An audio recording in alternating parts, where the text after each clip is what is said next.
Good morning my dear friends. आपका हमारे YouTube channel new agriculturist पर आपका हार्दिक स्वागत है।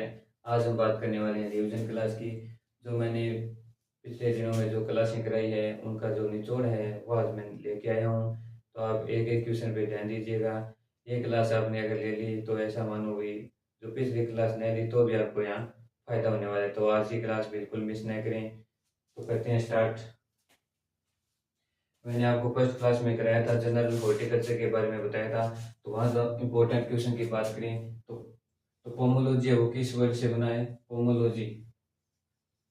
जो पोमोलॉजी शब्द था वो कौन सी भाषा से बना था मिलकर? लेटिन और ग्रीक वर्ड था। क्या था? लेटिन प्लस ग्रीक था। क्या था? Latin plus Greek. Latin plus Greek था। तो पोमोलॉजी वो कौन सी लैंग्वेज का वर्ड है? Latin plus Greek. तो ये इंपॉर्टेंट है। और मैंने इसके अंदर फर्स्ट क्लास के और अंदर बात करें इंपॉर्टेंट की, तो सिस्टमेटिक पोमोलॉजी का जो जनक था डी कंडोले, वो इम्पोर्टेंट है। सिस्टमेटिक पोमोलॉजी का जनक क्या था? डी कंडोले, वो इम्पोर्टेंट है। डी कंडोले। और एक स्वर्ण क्रांति का जनक भी बताया था मैंने आपको। क्या बताया था? के एल चड्डा, वो भी इम्पोर्टेंट है। स्वर्ण क्रांति का जनक कौन है? के एल चड्डा। तो वो भी क्या है? इम्पोर्टेंट है। बॉटनी क्लासिफिकेशन की बात की थी हमने। बॉटनी क्लासिफिकेशन के अंदर बात की थी, एक मोनोकोट कौन से हैं, डाइकोट कौन से हैं। तो फ्रूट के अंदर मैंने आपको मोनोकोट बताया था। नारियल है, नारियल है, खजूर है, केला है और अनानास है। तो इनका बताया था। तो इसके अंदर इम्पोर्टेंट की बात करें तो जो अनानास है उसकी जो फैमिली है कौन सी है? ब्रोमोलिएसी। कौन थी? ब्रोमोलिएसी। तो जो फैमिली थी उसकी वो क्या है? इम्पोर्टेंट है अनानास की। और इसके अंदर जो टोन है वो भी क्या है? इम्पोर्टेंट है। 50, 50। और इसके अंदर देखें अपने मोनोकोट के अंदर और इम्पोर्टेंट की बात करें तो जो केला है उसका जो उत्पत्ति स्थान है वो क्या है? दक्षिणी पश्चिमी एशिया। तो वो भी क्या है? इम्पोर्टेंट है। दक्षिणी पश्चिमी एशिया, वो भी क्या है? इम्पोर्टेंट है। अब बात करते हैं डाइकोट के अंदर। डाइकोट के हमने हमने बहुत सारे देखे थे। पपीता देखा था, अमरूद देखा था। तो अमरूद की जो सीजियम गुआजा बॉटिकल नाम था, उसकी जो फैमिली थी, अमरूद की फैमिली क्या थी? अमरूद की फैमिली। और पपीता की फैमिली क्या थी? इम्पोर्टेंट थी। अमरूद वो पपीता की फैमिली थी केरी केसी। क्या थी? केरी केसी। क्या थी? केरी केसी। तो ये पपीता की जो फैमिली है वो क्या है? इम्पोर्टेंट है। और हम नेक्स्ट बात करें इम्पोर्टेंट के अंदर तो जो बेर है, बेर क्या है? टेट्राप्लॉइड था यानी चतुर्गुणी था। उसके अंदर जो टोन है वो भी क्या है? इम्पोर्टेंट है। 48 थे। 48। अंगूर है वो भी इम्पोर्टेंट है। अंगूर का बोटनी नाम क्या है? वाइटिस विनिफेरा। जो फैमिली है वो क्या है? विटेसी है या विटेसी भी बोल सकते हो आप। आंवला का भी फैमिली इंपॉर्टेंट है। आंवला की फैमिली क्या है? यूफोर्बिएसी है। उसके अंदर जो क्रोमोसोम नंबर है वो क्या? 28 है। तो फिर हमने बात की थी सब्जियों के अंदर। बात करें सब्जियों के अंदर हमने प्याज की बात की थी और लहसुन की बात की थी। तो उनका जो बॉटनिकल नाम है और उनका जो क्रोमोसोम नंबर है वो क्या? दोनों इंपॉर्टेंट है। और हम बात करते हैं अब डाइकोट के अंदर। डाइकोट के अंदर बात करें तो कोलक्रॉप्स थी, उनकी जो फैमिली है वो इम्पोर्टेंट है। कोलक्रॉप्स के अंदर जो गुणसूत्र है वो इम्पोर्टेंट है। कोलक्रॉप्स तो पूरी इंपॉर्टेंट है क्योंकि वो बॉटनिकल नाम बताया था मैंने। पत्ता गोभी का क्या था? फूल गोभी का क्या था? पत्ता गोभी के अंदर मैंने कैप के हिसाब से बताया था कि अपने कैप लगाते हैं तो कैपिटाटा उसकी आएगी वेराइटी। और फूल गोभी के अंदर मैंने बताया था बोट्राइटिस। जो फैमिली का नाम था अलग अलग थी, स्पीसीजें थी, तो मैंने आपको मैं करा चुका हूँ। तो उस पर आप ज़्यादा ध्यान दिएगा, वो इम्पोर्टेंट है कोलक्रॉप्स। और इसके अंदर बात करें तो गाजर आती थी। गाजर के अंदर क्या था? जो क्रोमोसोम नंबर है 18 वो इम्पोर्टेंट है गाजर का। मूली का जो क्रोमोसोम नंबर है 18 वो इम्पोर्टेंट है। अब बात करते हैं फिर हमने क्लासिफिकेशन के बाद क्लाइमेट्रिक और नॉन क्लाइमेट्रिक देखा था। तो क्लाइमेट्रिक क्या था?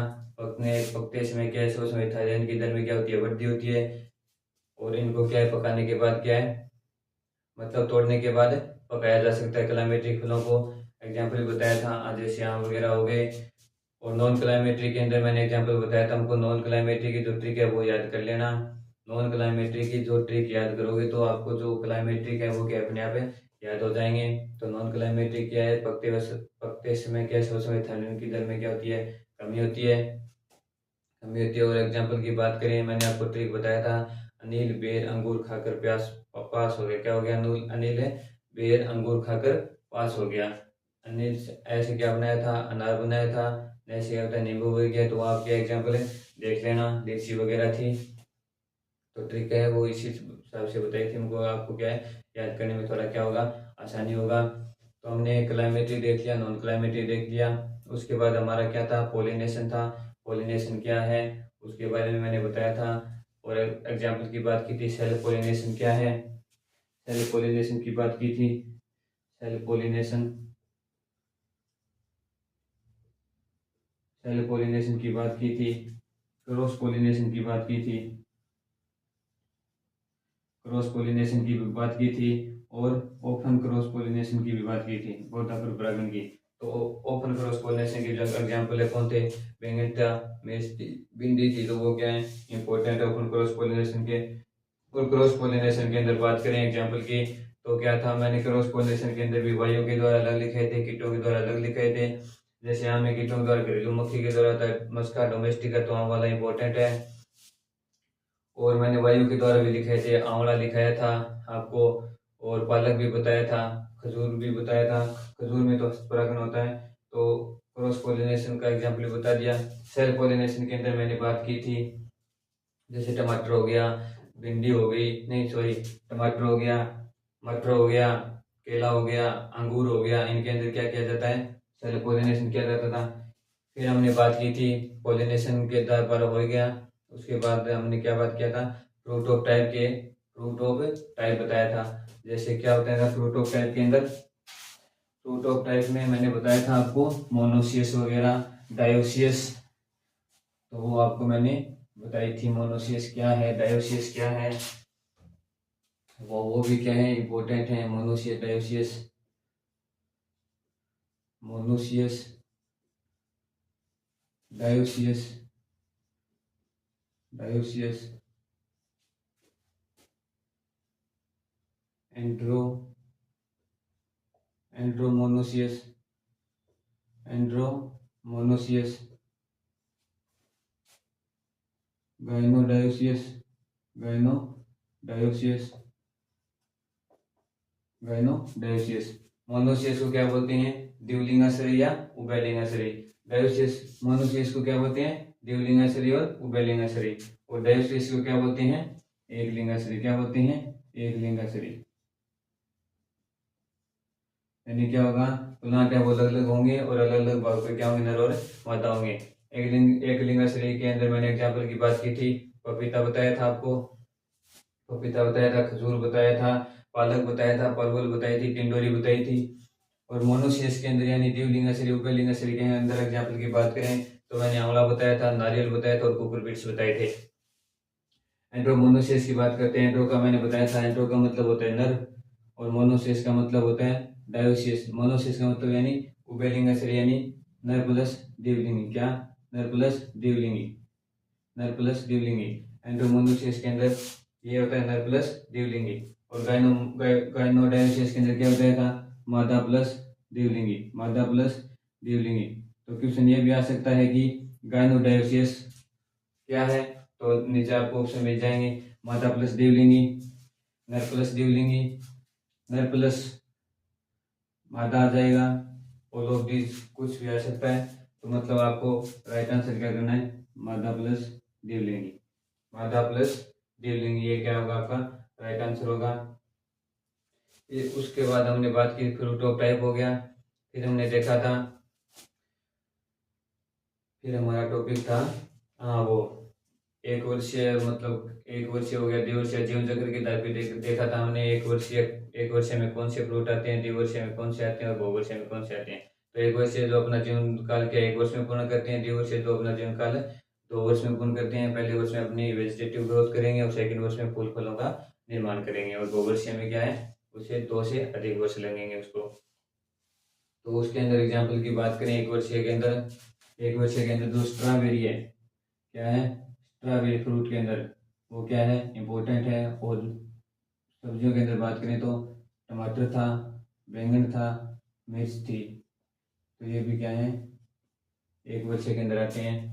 और द्विवर्षे के अंदर मैंने बताया था आपको, प्याज बताया था, आलू बताया था, गाजर, मूली, फूल गोभी और पत्ता गोभी, ये मैंने आपको द्विवर्षीय के अंदर बताए थे। बहुवर्षीय के अंदर मैंने आपको परवल और टिंडोरी बताई थी। क्या बताई थी? परवल और टिंडोरी बताई थी। परवल और टिंडोरी बताई थी बहुवर्षीय के अंदर। तो ये भी क्या थे, बहुवर्षीय के जो एग्जाम्पल है परवल और टिंडोरी, ये क्या इंपॉर्टेंट है, इनके बोटनिकल नाम थे मैंने बताया था, पॉइंटेड गार्ड और लिटिल गार्ड। परवल का नाम बताया था ट्राइकोसेंथस डायोका, और इसका बताया था कोक्सीनिया इंडिका। तो ये क्या है, ये भी इंपॉर्टेंट है, परवल और टिंडोरी। उसके बाद हमने बात की थी डीएनपी के आधार पर, यानी नहीं, दीप्तिकालिता के आधार पर। दीप्तिकालिता के अंदर दीप्तिकालिता पहले संबंध भी आ जाता है। दीप्तिकालिता का संबंध है, संबंध किससे है? दीप्तिकालिता का जो संबंध है वो किससे है? पुष्पन से। किससे? पुष्पन से। किससे संबंध है? दीप्तिकालिता का जो संबंध है वो किससे है? पुष्पन से संबंधित है दीप्तिकालिता। दीप्तिकालिता के जो जनक है उसकी बात की थी हमने, क्या था? गार्डनर और एलार्ड। क्या था? गार्डनर और एलार्ड था। गार्डनर और एलार्ड दीप्तिकालिता। इसके आधार पर हमने देखा था एलडीपी, डीएनपी और एसडीपी। ये क्या है, एग्रोनॉमी के अंदर आ जाता है वैसे तो, एलडीपी, डीएनपी, एसडीपी। तो यहाँ मतलब इम्पोर्टेंट है वो एग्रोनॉमी के अंदर, मतलब इम्पोर्टेंट रहने वाला है। मतलब आपको यहाँ हॉर्टिकल्चर के अंदर एलडीपी, एसडीपी और डीएनपी का इतना एग्जाम्पल नहीं पूछते हैं। बाकी मैं बता देता हूँ, डीएनपी के अंदर जो टमाटर है वो क्या है आपका इम्पोर्टेंट है, और एलडीपी के अंदर बात करें तो आलू है वो क्या है आपका इम्पोर्टेंट है, और एसडीपी के अंदर बात करें तो पाइनएप्पल। ये क्या है इम्पोर्टेंट। उसके बाद हमने बात की थी दीप्तिकालिता के आधार पर हो गया, फ्रूट ऑफ टाइप्स हो गए। फ्रूट ऑफ टाइप्स के बाद जीवन चक्र के आधार पर हमने देख लिया। फिर हमारा नेक्स्ट टॉपिक क्या था? अलग अलग पिगमेंटेशन थे हमें, मैंने बताया था, क्या था बताया था? पिगमेंटेशन मतलब कौन सी जो फ्रूट्स हैं उनके अंदर कौन कौन सी पिगमेंटेशन पाई जाते हैं जिनके कारण उनके अंदर तीखापन आता है, खुशबू आती है, कौन से उनके अंदर विशेष तत्व है। तो मैं आपको बात बता देता हूँ। टमाटर है वो आपका इम्पोर्टेंट है। टमाटर में जो रेड रंग होता है वो किस कारण होता है? लाइकोपिन के कारण होता है। और टमाटर के अंदर लाल रंग का हो गया लाइकोपिन के कारण। और जो गाजर है, गाजर के अंदर जो पीला और नारंगी रंग होता है, गाजर के अंदर जो पीला रंग होता है वो जेंथोफिल के कारण होता है, और नारंगी रंग होता है वो किसके कारण होता है? कैरोटीन के कारण होता है। और इसके अंदर इंपॉर्टेंट की बात करें पिगमेंटेशन की, तो जो गुलाब है, गुलाब के अंदर जो लाल रंग होता है वो एंथोसाइनिन के कारण होता है। किसके कारण होता है? एंथोसाइनिन के कारण होता है। गुलाब में होता है एंथोसाइनिन के कारण। अब बात करें विषैला तत्वों की, तो विषैला तत्व जो आलू के अंदर जो हरापन है वो होता है वो किसी कारण होता है? आलू के अंदर हरापन सोलेनिन के कारण होता है। किसी कारण होता है? सोलेनिन के कारण। आलू का हरापन किसके कारण होता है? सोलेनिन के कारण। बैंगन में जो विषैला तत्व वो सोले सोडिन या ग्लाइकोएल्केलॉइड के कारण होता है। सोले सोडिन या ग्लाइकोएल्केलॉइड। बैंगन के अंदर बात करें तो, बैंगन नहीं, बेल पत्र के अंदर बात करें तो मोमोल्डिसिन होता है। क्या होता है? मोमोल्डिसिन। और बात करें टमाटर के अंदर जो विषैला तत्व है क्या है? टोमेटिन है। क्या है? टोमेटिन है। और प्याज के अंदर जो तीखापन है वो किसके कारण आता है? प्याज के अंदर एलाइल प्रोपाइल डाइसल्फाइड। तो प्याज और लहसुन क्या है? वेरी इंपॉर्टेंट है, मैंने आपको स्टार मार्कर भी करवाया था। प्याज और लहसुन, एलाइल प्रोपाइल, क्या? Allyl propyl, allyl propyl disulphide, ये क्या है? इंपॉर्टेंट है, प्याज और लहसुन। और लहसुन के अंदर बताया था डाई एलाइल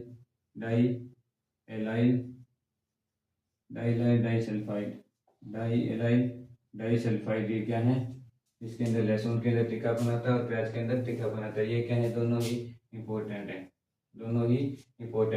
मूली के अंदर जो तीखापन आता है वो आइसो थायोसाइनेट के कारण आता है। किसके कारण आता है? आइसो थायोसाइनेट के कारण आता है। मिर्च के अंदर जो लाल रंग होता है, मिर्च के अंदर, मिर्च भी क्या इंपॉर्टेंट है, मिर्च के अंदर जो लाल रंग होता है वो किसके कारण होता है? कैप्सिसिन के कारण होता है। किसके कारण होता है? कैप्सिसिन के कारण होता है। और जो तीखापन होता है, क्या, जो तीखापन होता है वो किसके कारण होता है? कैप्सिसिन के कारण होता है। क्या? सीन, मैंने आपको बताया था सीन नजर आता है। क्या आता है? सीन। तो यानी तीखापन के कारण क्या होता है? तीखापन है वो मिर्च के अंदर कैप्सिसिन के कारण आता है। और इसके अंदर बात करें, मैंने आपको प्याज के अंदर भी बताया था कवक प्रतिरोधी कौन सा तत्व होता है? क्या प्याज के अंदर? केटाचोल। क्या होता है? केटाचोल होता है। केटाचोल क्या होता है प्याज के अंदर? कवक प्रतिरोधी तत्व। कौन सा? कवक प्रतिरोधी। कवक प्रतिरोधी तत्व कौन सा होता है? केटाचोल होता है। और मैंने आपको पत्ता गोभी के अंदर बताया था कौन सा मतलब कवक प्रतिरोधी रसायन पाया जाता है? इंडोल 3 कवक प्रतिरोधी तत्व यानी कैंसर प्रतिरोधी तत्व पत्ता गोभी के अंदर। पत्ता गोभी कैंसर प्रतिरोधी तत्व क्या था? Indole 3 carbinol. Indole 3 carbinol. ये हो गई अपनी पिगमेंटेशन की जो क्या थे, इंपॉर्टेंट थे। अब बात करने वाले हैं एक वो लिख लेना, जो तरबूज के अंदर किसके कारण होता है? सेरोटोनिन। सेरोटोनिन। प्याज में जो विषैला तत्व होगा क्या है? सेरोटोनिन है। तरबूज के अंदर सेरोटोनिन था और टमाटर के अंदर सेपोनिन। सेपोनिन। सेपोनिन। विषैला तत्व अलग होता है और कवक प्रतिरोधी तत्व अलग होते हैं। फिर हमने बात की थी टेम्परेचर की भी बात की। क्या बात की थी? टेम्परेचर की बात की थी। तो टेम्परेचर है वो भी क्या है? इंपॉर्टेंट है। टेम्परेचर के अंदर मैंने आपको बताया था कि जो टमाटर है, टमाटर के अंदर जो लाइकोपीन है वो कितने टेम्परेचर पर बनता है? लाइकोपीन का जो निर्माण है तो वो 21 से 24 डिग्री सेल्सियस पर, यानी 24 डिग्री सेल्सियस पर क्या है? सर्वाधिक होता है। 24 डिग्री सेल्सियस पर क्या होता है? लाइकोपीन का निर्माण सर्वाधिक होता है। तो ये टमाटर के अंदर लाइकोपीन है, ये क्या है? इंपॉर्टेंट है। क्या है? इंपॉर्टेंट है। और मैंने इसके अंदर आपको टेम्परेचर की बात आलू के अंदर भी बताया था। आलू के अंदर जो कंद बनता है, आलू में जो कंद बनता है उसके जो लिए वो टेम्परेचर होता है वो कितना होता है? 17 से 19 डिग्री सेल्सियस।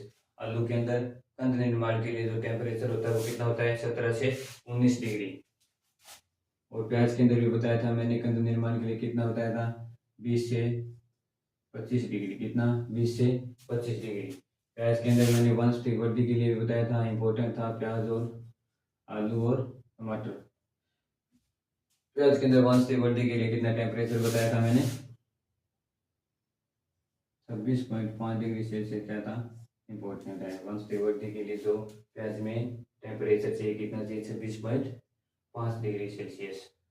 प्याज में पूछा जाए तो 25 से 30 आ सकता है। 25 से 30 आ सकता है। और टेम्परेचर के अंदर यहाँ बात की थी, भिंडी के अंदर टेम्परेचर की बात की थी। इसके अंदर भिंडी के अंदर जो टेम्परेचर है वो कितना होना चाहिए? 25 से 35 डिग्री सेल्सियस। वृद्धि के लिए कितना होना चाहिए भिंडी को टेम्परेचर? अंकुरण के लिए, अंकुरण के लिए भिंडी में टेम्परेचर है वो 25 से 35 डिग्री सेल्सियस होना चाहिए। अगर 20 डिग्री सेल्सियस से कम हो गया तो अंकुरण, अंकुरण क्या है? बहुत कम होगा, अंकुरण होगा ही नहीं। 20 डिग्री सेल्सियस से कम होगा तो अंकुरण नहीं हो पाएगा। भिंडी के अंदर मैंने आपको जो क्या लिखाया था, मतलब बढ़वार काल क्या लिखाया था मैंने इसके अंदर आपको? लंबा, गरम, लंबा, नम और गरम। ये क्या है इसका? बढ़वार काल है। लंबा, नम और गरम, ये भी क्या है? भिंडी का इंपॉर्टेंट है। और मैंने आपको बीज दर भी इसकी इंपॉर्टेंट बताई थी। क्या बताई थी इसकी? बीज दर भी। वर्षा ऋतु की अलग बताई थी और ग्रीष्म ऋतु की अलग बताई थी। वर्षा ऋतु के अंदर मैंने आपको 8 से 10 केजी प्रति हेक्टेयर बताया था और ग्रीष्म ऋतु के अंदर 18 से 20 केजी प्रति हेक्टेयर बताया था। तो टेम्परेचर के अंदर ये इंपॉर्टेंट है, टमाटर है, आलू है, प्याज है और भिंडी है, ये क्या है इंपॉर्टेंट है टमाटर के अंदर। तो क्या है टेम्परेचर है। फिर हमने बात की थी पिगमेंटेशन हो गया, टेम्परेचर हो गया, फिर हमने सदाबहार और पर्णपाती की भी बात की थी। क्या बात की थी? सदाबहार और पर्णपाती की। सदाबहार के अंदर क्या होता है, वो पूरे साल के अपने फ्रूट्स वगैरह देते हैं, और पर्णपाती के अंदर क्या है, वो अपने जो अक्टूबर नवंबर अक्टूबर में अपने क्या है पत्ते झाड़ देता है। तो ये पर्णपाती के अंदर मैंने एग्जाम्पल भी बताया था आपको, अनार, बेर। तो ये यहाँ अनार है वो क्या है आपका इंपॉर्टेंट रहने वाला है पर्णपाती के अंदर। सदाबहार के अंदर मैंने आम वगैरह बताया, क्या था आम। तो ये क्या है, आप पर्णपाती का ध्यान रखना क्या इंपॉर्टेंट है, अनार पर आपको क्या है थोड़ा ज्यादा ध्यान देना है। फिर अपना क्या था टॉपिक, फिर अपना टॉपिक था टेम्परेचर करा दिया मैंने, पिगमेंटेशन भी हो गया। फिर आता है खुशबू। खुशबू वो किसके कारण आती है, अलग अलग मैंने फ्रूट्स बताए थे आपको भी, इनके अंदर खुशबू है वो इस के कारण आती है। जो रसायन है वो बता देता हूँ मैं। तो मैंने आपको केला बताया था, वो इम्पोर्टेंट बताया था, पका। तो पका हुआ केला उसके अंदर किसके कारण आती है, यूजेनॉल के कारण आती है। किसके कारण आती है, यूजेनॉल के कारण आती है, यूजेनॉल के कारण। फिर मैंने इसके अंदर अधिक पके हुए की बात की थी। किसकी बात की थी, अधिक पका हुआ, अधिक पका हुआ की बात की थी मैंने बताया था। इसके अंदर आपको iso iso pentyl isopentyl acetate. फिर मैंने बताया था आपको कच्चा केला के अंदर किसके कारण, किसके अंदर कच्चा केला, जो हरा केला उसके अंदर जो खुशबू आती है वो किसके कारण आती है, हेक्सानल के कारण। किसके कारण आती है, हेक्सानल। किसके कारण आती है, हेक्सानल के कारण कच्चे केले में खुशबू आती है। केला मैंने आपको इम्पोर्टेंट बताया था। और भी मैंने बताए थे आपको, सेब के अंदर बताया था। सेब के अंदर मैंने बताया था मिथाइल ब्यूटारेट एसीटेट। क्या बताया था, methyl butyrate to acetate, methyl butyrate to acetate. तो केला के अंदर जो खुशबू वो क्या है इंपॉर्टेंट है। और इसके बाद हमने बात की थी अपना टेम्परेचर हो गया, खुशबू हो गई, विषैला तत्व हो गया, पिगमेंटेशन हो गया, जीवन चक्र के आधार पर हो गए, दीप्तिकारिता के आधार पर हो गया। फिर अब बात करते हैं अपने नेक्स्ट प्रोपोगेशन की बात करते हैं। किसकी बात करते हैं, प्रोपोगेशन की। किसकी बात करें, प्रोपोगेशन। प्रोपोगेशन की बात करें तो मैंने आपको इसके अंदर बताया था, प्रोपोगेशन के अंदर सेक्सुअल और एसेक्सुअल लैंगिक रिप्रोडक्शन आते हैं इसके अंदर। यानी लैंगिक, सेक्सुअल का मतलब लैंगिक, एसेक्सुअल मतलब अलैंगिक। तो लैंगिक किसके द्वारा होता है, बीज के द्वारा जो प्रवर्धन होता है वो क्या होता है, लैंगिक होता है। यानी नई वैरायटियों को विकसित करने के लिए अपने को क्या करना पड़ता है, लैंगिक परिवर्तन करना पड़ता है। अलैंगिक क्या है, जैसे जड़ हो गया, तना हो गई, पत्ती हो गई, उसके द्वारा जो अपने क्या है प्रोपोगेशन करते हैं वो क्या होता है, अलैंगिक परिवर्तन कहलाता है। तो इसके अंदर मैंने लैंगिक परिवर्तन के अंदर लैंगिक परिवर्तन के एग्जाम्पल की बात की थी। पपीता क्या है इंपॉर्टेंट है, बीज द्वारा प्रवर्धन होता है। नींबू वर्गीय में बीज द्वारा प्रवर्धन होता है। फिर हम बात करते हैं अलैंगिक के अंदर मैंने बात की थी, कटिंग की बात की थी, लेयरिंग की बात की थी, ग्राफ्टिंग की बात की थी, डिवीजन की भी बात की थी, टिश्यू कल्चर की भी बात की थी। तो ये है। और तो कटिंग के अंदर मैंने आपको बताया था इसकी जो कलम की जो लंबाई लेते हैं वो कितनी लेते हैं, 10 से 15 सेंटीमीटर लेते हैं। कलम की जो लंबाई है वो कितनी लेते हैं, 10 से 15 सेंटीमीटर लेते हैं। कितनी लेते हैं, 10 से 15 सेंटीमीटर लेते हैं। और कटिंग के अंदर मैंने अलग अलग आपको बताया था कि जड़ द्वारा है, तना द्वारा है, पत्ती द्वारा है। तो अलग अलग वो उसके अंदर मैंने एग्जाम्पल बताया था। फिर बात करते हैं हम हार्डवुड कटिंग की, सेमी हार्डवुड कटिंग की, सॉफ्टवुड कटिंग की और साकेया हर्बेशियम। तो हार्डवुड कटिंग के अंदर एग्जाम्पल बताया था मैंने, अंगूर बताया था, अनार बताया था और गुलाब बताया था। तो गुलाब क्या है, हार्डवुड कटिंग के द्वारा प्रोपोगेशन होता है। तो हार्डवुड कटिंग क्या है, इंपॉर्टेंट है। गुदा अवधि के अंदर शाकीय या हर्बेशियम के द्वारा क्या है, परिवर्तन होता है।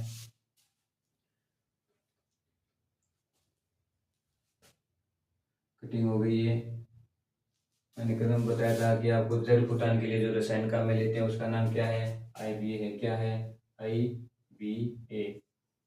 जल फुटान के लिए जो रसायन है, इसके लिए इसके अंदर मैंने आपको मात्रा भी बताई थी। कितनी बताई थी, 1500 से 2000 ppm। कितनी, 1500 से 2000 ppm।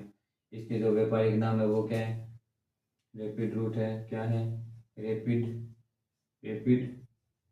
Root, quick root, quick root. इस नाम से क्या ये बाजार में अपने को मिलता है। इनके क्या ये ट्रेड नेम है, rapid root, quick root, quick root. तो IBA हो गया। जल फुटान के लिए जो रसायन काम में लेते हैं वो कौन सा लेते हैं, इंडोल ब्यूटाइरिक एसीटेट। क्या, indole butyric acid, indole butyric acetate. फिर हम इसके अंदर बात करते हैं, अपना कलिंग हो गया, कटिंग हो गया यानी कलम। उसके बाद हमने बात की थी लेयरिंग यानी दाविदी के आधार पर सिंपल लेयरिंग देखा था हमने। सिंपल लेयरिंग क्या है, दाविदी मैंने आपको बताई थी। लेयरिंग के अंदर मैंने आपको बताया था सिंपल लेयरिंग, लेयरिंग, साधारण दाविदी जिसको बोलते हैं। क्या बोलते हैं, साधारण दाविदी। इसके अंदर मैंने एग्जाम्पल की बात की थी, सिट्रस और ब्लैकबेरी, सिट्रस और ब्लैकबेरी। सिंपल लेयरिंग के अंदर मैंने एग्जाम्पल की बात की थी, सिट्रस और ब्लैकबेरी। फिर मैंने आपको बताया था सिस यानी टिप। तो टिप लेयरिंग अब किस में की जाती है, टिप लेयरिंग, टिप लेयरिंग अब किस में की जाती है, ब्लैकबेरी में की जाती है। किस में की जाती है, ब्लैकबेरी में। टिप लेयरिंग है वो किस में की जाती है, ब्लैकबेरी के अंदर की जाती है टिप लेयरिंग। तो यहाँ से इसको ध्यान देना। टिप लेयरिंग या शीर्ष दावेदी किस में की जाती है, ब्लैकबेरी में की जाती है। और मैंने आपको इम्पोर्टेंट भी बताया था। फिर हमने लेयरिंग के अंदर सिंपल लेयरिंग बताई थी, टिप लेयरिंग बताया था।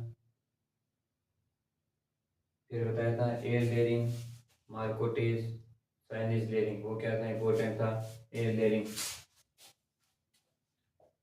एयर लेयरिंग, एयर लेयरिंग जिसको बोलते हैं Chinese layering, Chinese layering, marcottage, marcottage, air layering, Chinese layering, marcottage. इसके अंदर एग्जाम्पल की मैंने बात की थी। क्या बात की थी, लीची बताया था मैंने आपको। क्या बताया था, लीची बताया था। और ये एयर लेयरिंग मैंने आपको इम्पोर्टेंट बताई थी। लेयरिंग के अंदर सबसे इम्पोर्टेंट क्या है, एयर लेयरिंग है। एग्जाम्पल क्या है, लीची। इसके अंदर एक घास का उपयोग किया जाता है। ये मैंने आपको थ्योरी क्लास में नहीं बताया था, तो मैं अब यहाँ बता देता हूँ। इसके अंदर स्पेगनम मोस घास का यूज किया जाता है। किसका यूज किया जाता है, स्पेगनम मोस घास का। स्पेगनमोस घास का यूज इसलिए किया जाता है ताकि इसके, क्योंकि स्पेगनमोस घास है वो क्या, नमी को बनाए रखती है। तो ये नमी को बनाए रखने के लिए स्पेगनमोस घास का यूज किया जाता है। लेयरिंग है वो क्या है, हवा के अंदर मतलब ऐसे मतलब कोई टहनी होती है, उसके ऊपर वायवीय भाग जहाँ मतलब तो डालिए, इसके ऊपर यहाँ की जाती है लेयरिंग। शीर्ष भाग के यहाँ से बीच में कट लगाते हैं और इसको यहाँ से फिर स्पेगनमोस घास से अच्छे से बांध देते हैं। तो वो क्या होता है, एयर लेयरिंग होता है। चाइनीज मार्कोटेज एग्जाम्पल बोले तो लीची। फिर हम बात करते हैं, एयर लेयरिंग हो गया। फिर मैंने आपको ग्राफ्टिंग बताया था। क्या बताया था, ग्राफ्टिंग। ग्राफ्टिंग के अंदर मैंने मैंगो के अंदर वो क्या इंपॉर्टेंट बताई थी। मैंगो के अंदर क्या बताया था, विनियर ग्राफ्टिंग है। विनियर ग्राफ्टिंग क्या है, उत्तर भारत में क्या है, आम के प्रवर्धन की प्रचलित विधि है। और आम के व्यावसायिक प्रवर्धन की भी विधि पूछी जाए तो क्या है, विनियर ग्राफ्टिंग है। क्या है, विनियर ग्राफ्टिंग। आम के प्रवर्धन की प्रचलित या व्यावसायिक विधि पूछी जाए तो कौन सी है, विनियर ग्राफ्टिंग है। क्या है, विनियर। दक्षिण भारत में बात करें तो क्या थी, इनाचिंग थी, जिसको अटैस्ट विधि भी बोलते हैं और पेंट कलम भी बोलते हैं। फिर बात की थी हमने पश्चिम, पश्चिम भारत के अंदर बात की थी इपिकोटाइल या जो महाराष्ट्र के कोंकण क्षेत्र में प्रचलित है। महाराष्ट्र के कोंकण क्षेत्र में कौन सी विधि प्रचलित है? इपिकोटाइल। और शुष्क या पश्चिम क्षेत्र में बात करें तो सॉफ्टवुड जिसको बोलते हैं इन सिटू। इपिकोटाइल जो महाराष्ट्र के कोंकण क्षेत्र में प्रचलित विधि है, उसके अंदर जो मूल ग्रंथ की जो वर्ष मतलब लेते हैं, कितना पुराना लेते हैं मूल ग्रंथ इपिकोटाइल के अंदर, तो वो लेते हैं 8 से 15 दिन पुराना क्या होना चाहिए? मूल ग्रंथ होना चाहिए। जो महाराष्ट्र के कोंकण क्षेत्र में प्रचलित विधि है उनकी इपिकोटाइल। फिर हमने बात की थी डिवीजन की बात की थी। डिवीजन के अंदर मैंने आपको बताया था जैसे मतलब डिवीजन के अंदर विभाजन यानी राइजोम बताया था जिसको प्रकंद बोलते हैं, कोरम बताया था घनकंद बोलते हैं, बल्लभ बताया था जिसको सलखंड बोलते हैं, बल्लभ बताया था जिसको क्या बोलते हैं? सलखंड। तो मैंने आपको बताया था बल्लभ और सलखंड क्या है? इंपॉर्टेंट है। प्याज और लहसुन के अंदर प्रोपोगेशन किया जाता है। प्याज और लहसुन के अंदर किसके द्वारा होता है? बल्लभ या सलखंड के द्वारा होता है। कोरम या घनकंद के अंदर एग्जाम्पल की बात करें तो ग्लेडियोलस इंपॉर्टेंट है और अरबी। तो ग्लेडियोलस क्या है? इंपॉर्टेंट है। राइजोम या प्रकंद के अंदर मैंने एग्जाम्पल की बात की थी हल्दी अदरक। तो हल्दी इंपॉर्टेंट है वहाँ। फिर मैंने वायवीय तनों के रूपांतरण भी बताए थे आपको। स्टोलन हो गया जिसको भूस्तारी बोलते हैं। फिर रनर्स बताया था, फिर शकर्स बताया था। रनर्स यानी ऊपरी भूस्तारी, शकर्स यानी अंतर भूस्तारी यानी अबो अंडरग्राउंड यानी मतलब जमीन के नीचे से क्या होगा उसका जो प्रोपोगेशन होता है उसको क्या बोलते हैं? अंतर भूस्तारी यानी शकर्स। मैंने आपको ऑफशूट बताया था। ऑफशूट के अंदर एग्जाम्पल की बात की थी। ऑफशूट क्या? ऑफशूट के अंदर मैंने एग्जाम्पल की बात की थी खजूर की। खजूर के अंदर मैंने बताया था जो ऑफशूट का वजन है वो कितना लिया जाता है? 12 से 14 केजी। कितना? 12 से 14 केजी मैंने ऑफशूट का आपको वजन बताया था। और इम्पोर्टेंट भी है, खजूर के अंदर प्रोपोगेशन किसके द्वारा होता है? ऑफशूट के द्वारा होता है। और मैंने इसके अंदर आपको बताया था केला के अंदर जो प्रोपोगेशन होता है वो किसके द्वारा होता है? स्वार्ट्जकर्स के द्वारा होता है। किसके द्वारा होता है? स्वार्ट्जकर्स के द्वारा। स्वार्ट्जकर्स के द्वारा प्रोपोगेशन होता है। जो इसका वजन बताया था मैंने बताया था आपको 750 ग्राम। कितना बताया था? 750 ग्राम। किसके अंदर बताया था? बनाना के अंदर। और जो स्वार्ट्जकर्स है उसका वजन। तो ऑफशूट का वजन इंपॉर्टेंट है 12 से 14 केजी। और स्वार्ट्जकर्स केले के अंदर भी इंपॉर्टेंट है 750 ग्राम।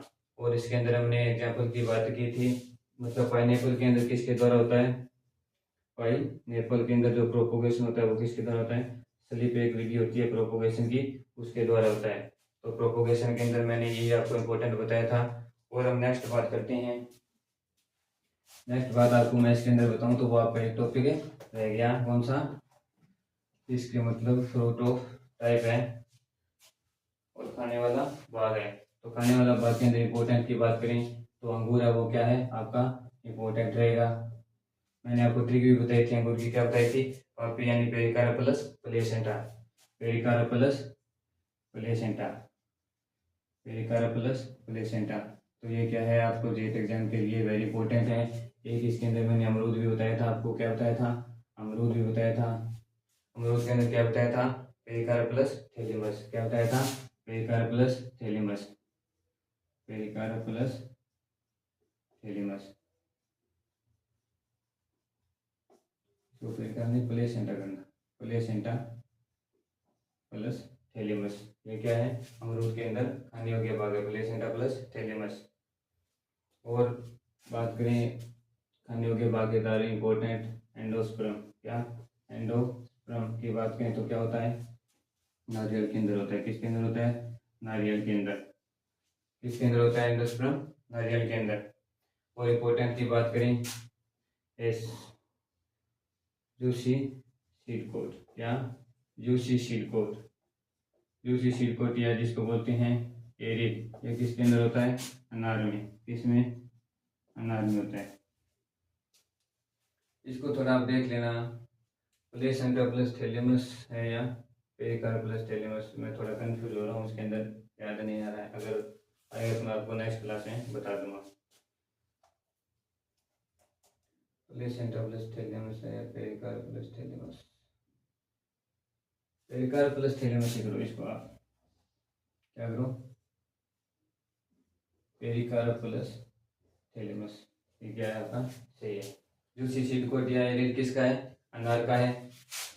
जूसी प्लेसेंटा हेयर की बात करें, किसकी बात करें, जूसी प्लेसेंटा हेयर की बात करें तो एग्जाम्पल क्या रहेगा आपका, संतरा रहेगा। क्या रहेगा, संतरा के अंदर क्या होता है, जूसी प्लेसेंटा हेयर, यानी नींबू वर्गीय के अंदर क्या रहेगा, जूसी प्लेसेंटा हेयर रहेगा। तो ये खाने योग्य भाग के अंदर बात करें तो ये क्या आपका इंपॉर्टेंट है। सब्जियों के अंदर बात करें तो मैंने आपको कोल क्रॉप्स थी वो क्या बताई थी, आपको इंपॉर्टेंट बताई थी।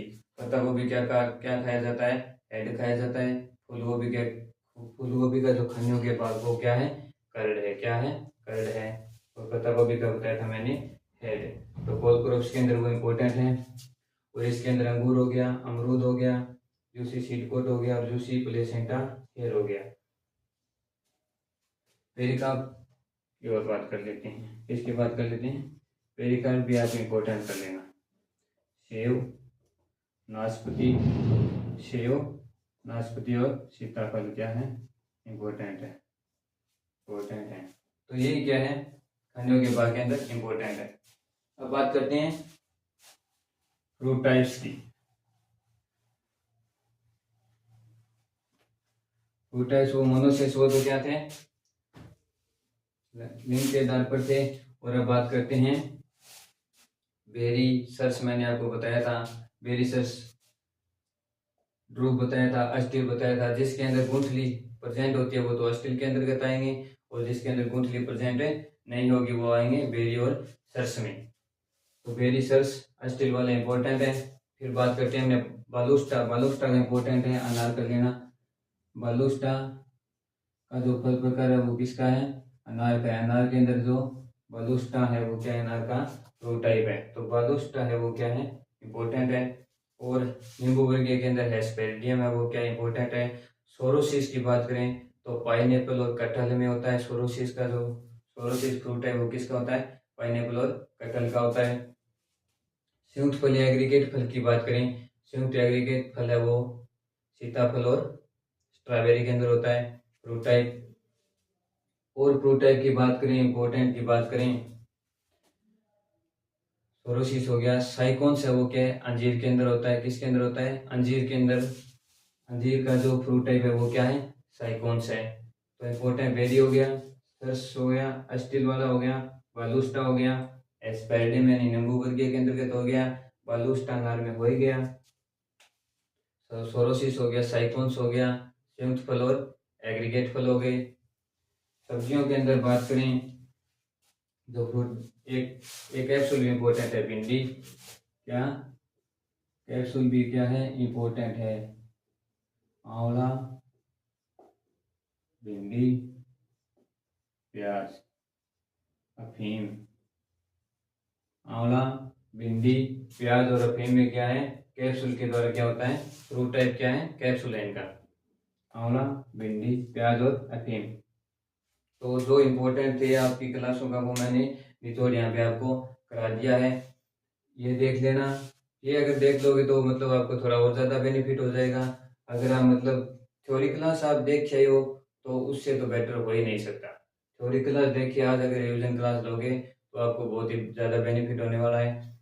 तो आज की क्लास आपने यहीं समाप्त करते हैं। नेक्स्ट यानी मंडे से हम एग्रोनॉमी स्टार्ट करने वाले हैं।